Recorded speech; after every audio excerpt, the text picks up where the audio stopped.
नमस्कार, मैं हूं शालिनी और आप देख रहे हैं न्यू महाराष्ट्र 24 न्यूज। आइए बढ़ते हैं आज की बड़ी खबर की ओर।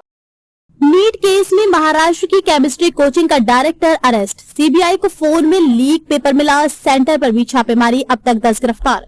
नीट पेपर लीक केस में सोमवार को 10वीं गिरफ्तारी हुई। सीबीआई ने महाराष्ट्र के लातूर से chemistry coaching director Shivraj Raghunath Motegaonkar को गिरफ्तार किया। अधिकारियों के अनुसार रविवार को सीबीआई की तलाशी के दौरान रघुनाथ के मोबाइल से नीट यूजी का लीक पेपर बरामद हुआ।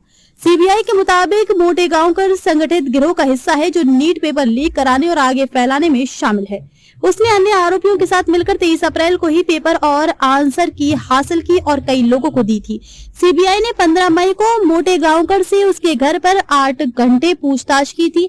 मोटेगांवकर का लातूर समेत 7 जिलों में रेणुकाई केमिस्ट्री क्लासेस आरसीसी नाम का कोचिंग सेंटर है। रविवार को सीबीआई ने आरसीसी के मेन ऑफिस पर छापा मारकर कई डॉक्यूमेंट्स और इलेक्ट्रॉनिक सामान भी जब्त किया।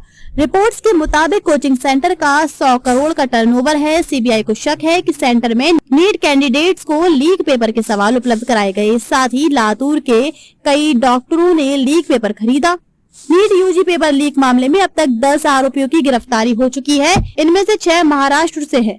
राहुल गांधी ने रविवार को एक्स पोस्ट में लिखा था, नीट 2024 का पेपर लीक हुआ था, परीक्षा रद्द नहीं हुई, मंत्री ने इस्तीफा नहीं दिया, सीबीआई ने जांच बैठाई, एक कमेटी बनी। नीट 2026 का पेपर लीक हुआ, परीक्षा रद्द हुई, मंत्री ने फिर इस्तीफा नहीं दिया, सीबीआई फिर जांच कर रही है, एक और कमेटी बनेगी। मोदी जी, देश आपसे कुछ सवाल पूछ रहा है, जवाब दो। बार बार पेपर लीक क्यों हो रहे हैं? बार बार इस परीक्षा पे चर्चा आप चुप क्यों हैं?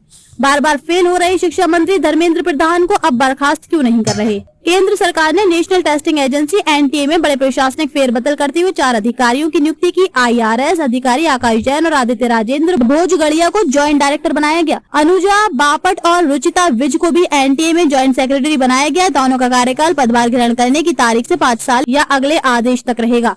सीबीआई का दावा है कि बायोलॉजी मंधारे एनटीए के पेपर सेटिंग कमेटी का हिस्सा थी। उसकी गिरफ्तारी 14 मई को हुई थी। वे जानती थीं कि एग्जाम में कौन से सवाल आएंगे। उसने एग्जाम से पहले पुणे में स्पेशल कोचिंग क्लास चलाई, वहां छात्रों को बॉटनी और जूलॉजी के सवाल नोट करवाए थे। खबरों में अब तक के लिए बस इतना ही। फिर होगी आपसे मुलाकात, तब तक के लिए नमस्कार और देखते रहिए न्यू महाराष्ट्र 24 न्यूज। ऐसे ही लेटेस्ट अपडेट पाने के लिए हमारे चैनल को सब्सक्राइब करें और तुरंत नोटिफिकेशन पाने के लिए बेल आइकन दबाना न भूलें। यदि आप हमें फेसबुक या इंस्टा के माध्यम से देख रहे हैं तो हमारे पेज को फॉलो जरूर करें। धन्यवाद।